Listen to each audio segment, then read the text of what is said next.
Ahora vamos a ver síndrome de Brown-Séquard. Entonces, síndrome de Brown-Séquard, esto se va a dar por una hemisección medular.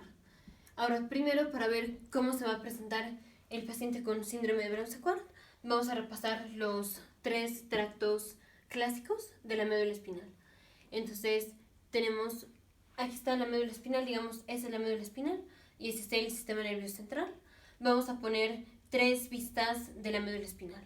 Una va a ser poner el sistema nervioso central y la médula espinal, vista nada más de un lado. Entonces, aquí tenemos sistema nervioso central, lóbulo frontal, parietal, occipital, temporal. Aquí está el tallo cerebral y aquí está la médula espinal. A este diagrama no le vamos a hacer mucho caso en términos de cruces. Aquí lo importante es ver que los tractos van a ascender o van a descender. Pero aquí no voy a poder dibujar los cruces. Entonces aquí nada más hay que tener cuidado que aquí no se van a ver los cruces. Solo es para ver cómo ascienden y bajan los tractos. Luego vamos a poner un corte coronal. Así un corte coronal. Entonces, así. Y así. Pongo estructuras para ubicarnos. Aquí están los ventrículos laterales, cuerpo calloso, septum peluso y mi cápsula interna. Y vamos a poner varias secciones de un corte transversal de la médula espinal. Entonces aquí tenemos una sección, otra sección. Y vamos a poner, aquí estamos más o menos a nivel del tallo cerebral. Y vamos a poner aquí en grande un corte transversal de la médula espinal. Entonces tenemos, aquí está la médula espinal, ya sabemos esto es anterior, esto es posterior.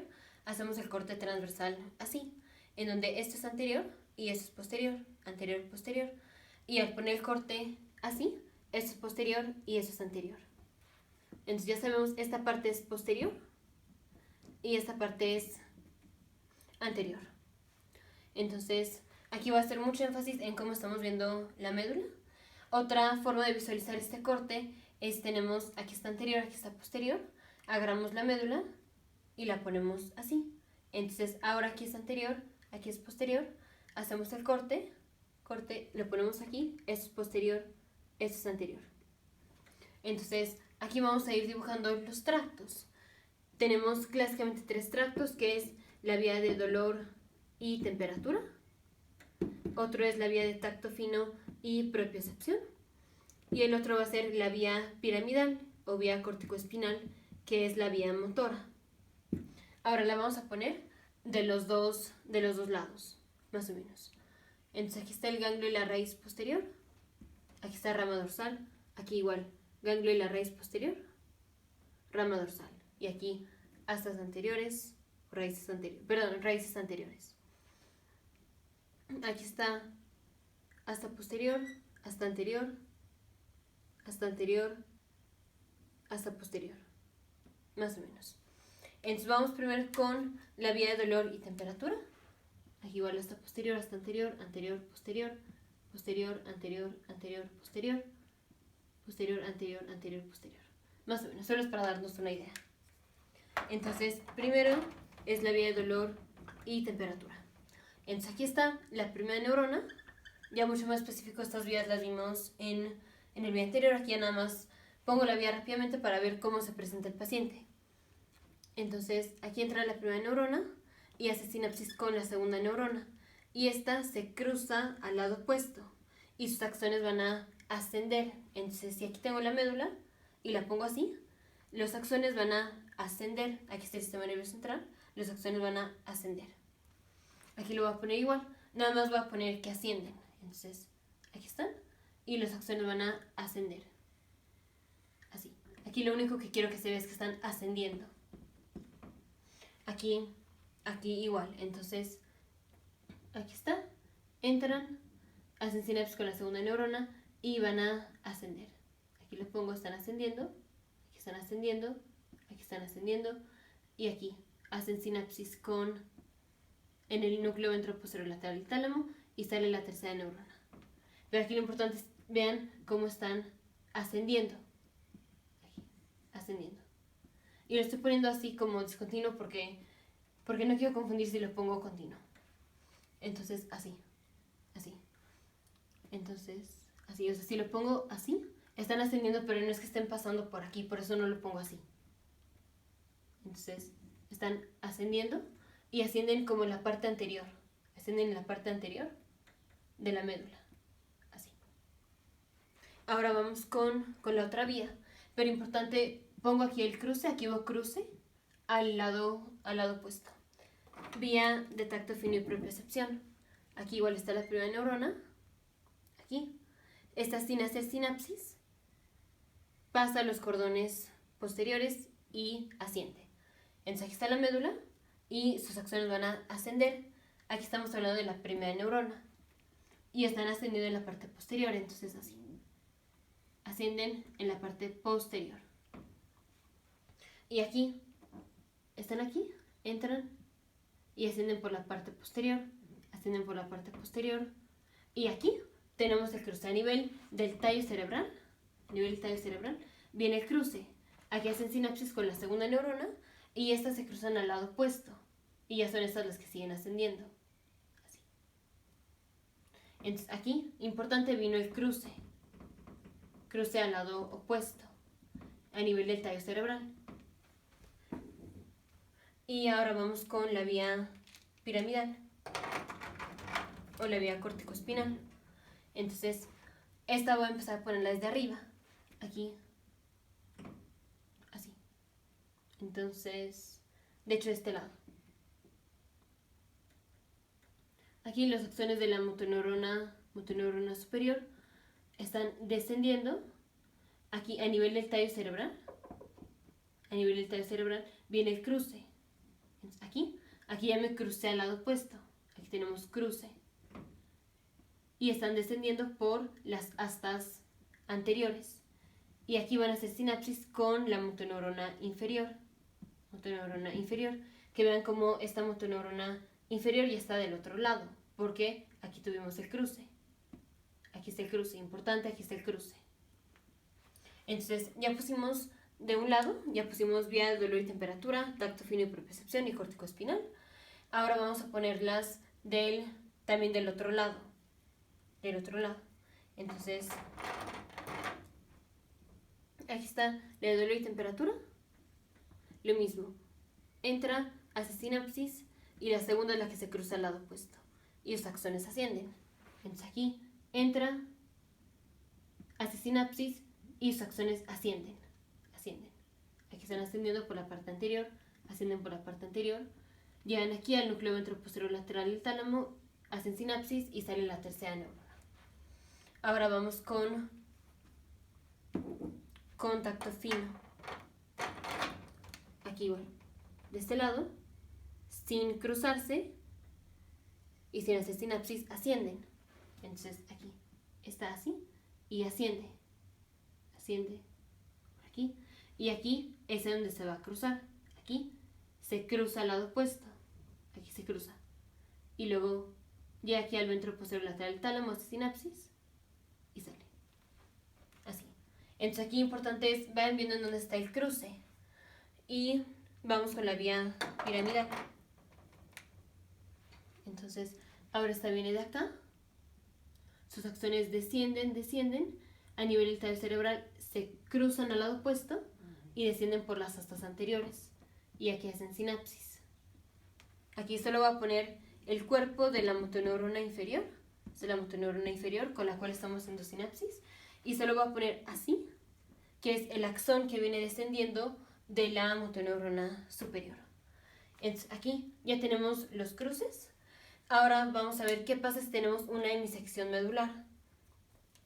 Entonces, hemisección medular la voy a poner del lado izquierdo. Entonces, toda la parte izquierda de la médula espinal se va a dañar. Entonces, todo esto va a estar dañado. Y a lo largo de toda la médula espinal. Entonces, aquí está. Así. Este es el lado izquierdo. Todo esto va a estar dañado. Todo esto va a estar dañado. Entonces, aquí vamos a tener daño a toda la parte izquierda. Entonces, vean cuáles son los axones que voy a tocar. Y esos son los que se van a dañar. Entonces, digamos que la lesión fue a nivel de T10. O sea, tenemos una hemisección a nivel de T10. Digamos, este es T10. y para abajo. Esto es tallo cerebral. Entonces, así. Así.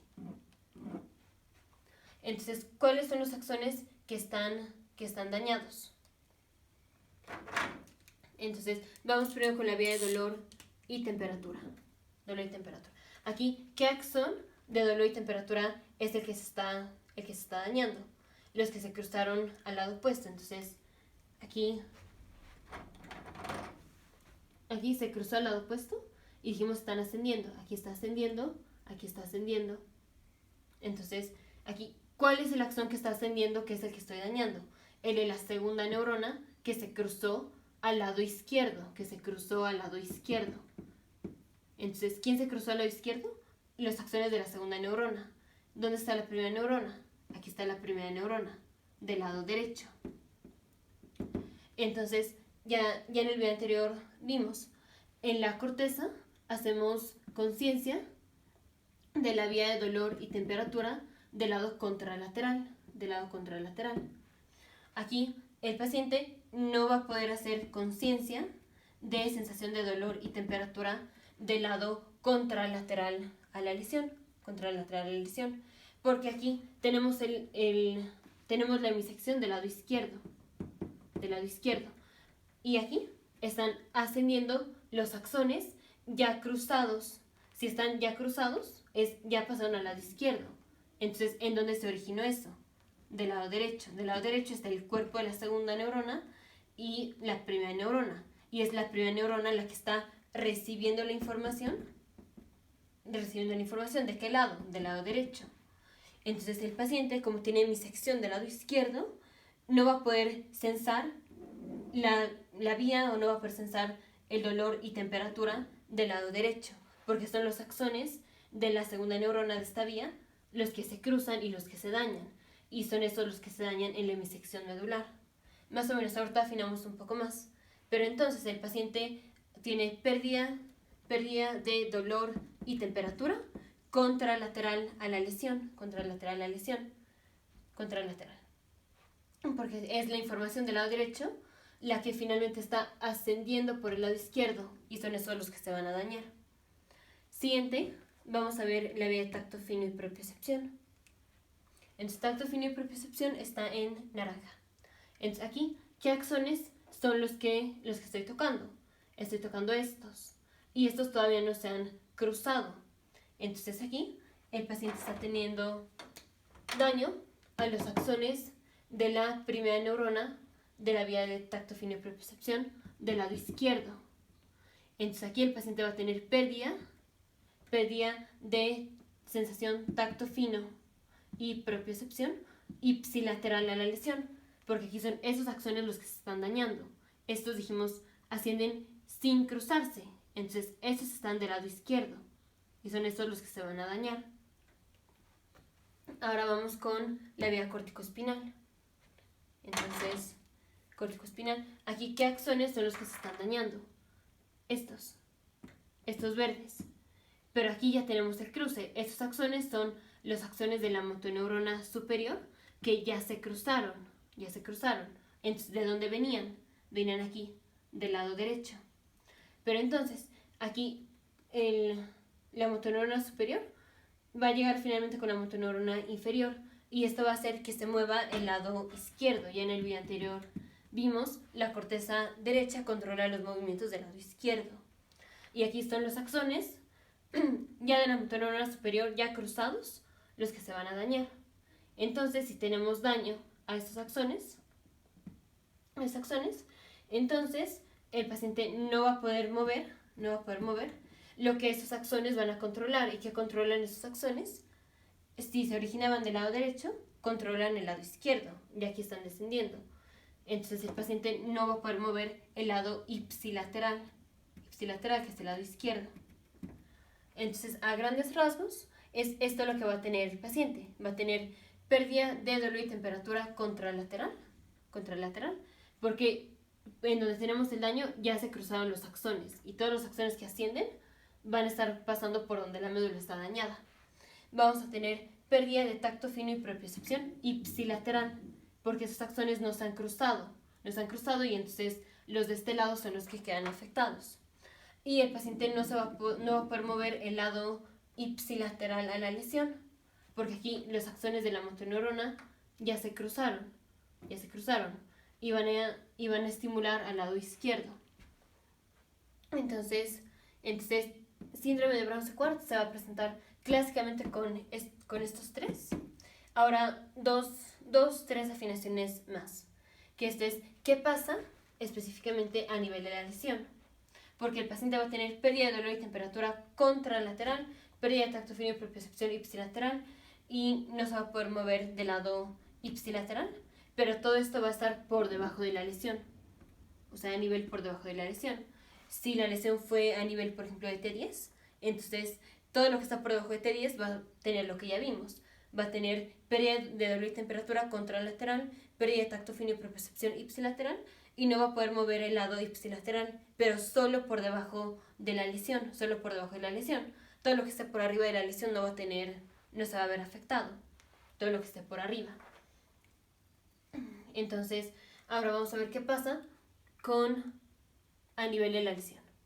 Entonces, vamos con la vía de dolor y temperatura. Entonces, dolor y temperatura. Vamos a ver ahora el otro lado. Entonces, aquí estaba dolor y temperatura. Y vean cómo está dañada o está afectada la primera neurona. Y sí, son estos axones los que se van a cruzar al lado opuesto. Entonces, todos los axones que están ascendiendo aquí por el lado derecho, los axones de la vía de dolor y temperatura que están ascendiendo por el lado derecho, por el lado opuesto, no se van a ver afectados porque están ascendiendo del lado derecho. Lo que se ve afectado es la parte de la vía de dolor y temperatura que empieza del lado izquierdo, Entonces vamos a tener aquí pérdida de dolor y temperatura, a nivel de la lesión, ipsilateral. Entonces aquí el paciente a nivel de la lesión que es T10, aquí ya lo puse mal, T10, a nivel de la lesión T10, entonces el paciente no va a poder sentir dolor y temperatura ipsilateral, porque aquí tenemos la neurona de dolor y temperatura, que aunque sus axones finalmente se cruzan al lado opuesto, específicamente a este nivel, tenemos la neurona que va a estar dañada.